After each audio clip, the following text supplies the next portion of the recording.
Poleni sana familia, poleni sana familia. Wakati tunahuzunika na msiba, lakini pia tuna celebrate maisha ya mzee Edwin Mtei, life well lived,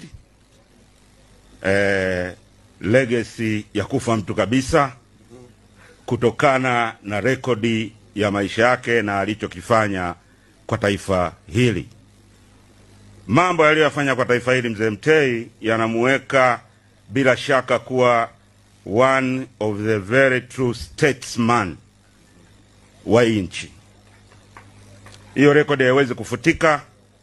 Sisi Mbeya na Nyasa, rekodi ya mzee Mtei haiwezi kufutika, kwa sababu wakati anaanzisha chama hiki, Mbeya pia ilikuwa ni sehemu ya kwanza kabisa aliyoamini kwamba akienda kupanda mbegu ya mabadiliko inaenda kuota vizuri, na imeota vizuri. Tuko imara mpaka leo.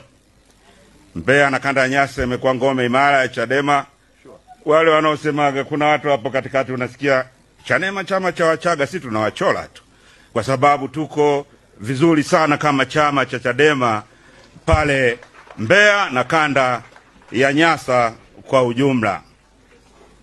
Tunasherehekea maisha ya mzee Mtei.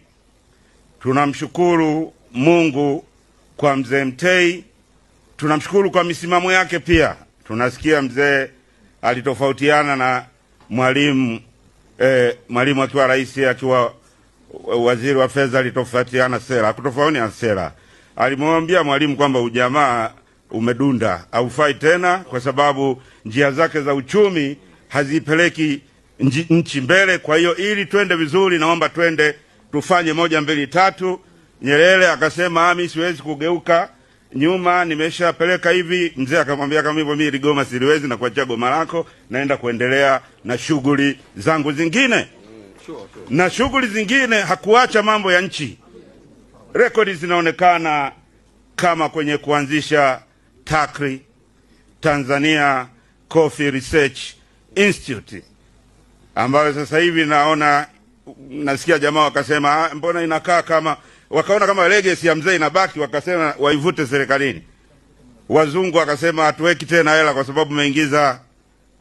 Mpaka leo TACRI haifanyi vizuri, lakini rekodi ya mzee kwenye kuendeleza zao la kahawa sio tu kwa mikoa ya kaskazini, mpaka kwetu Mbozi ambako kahawa inalimwa.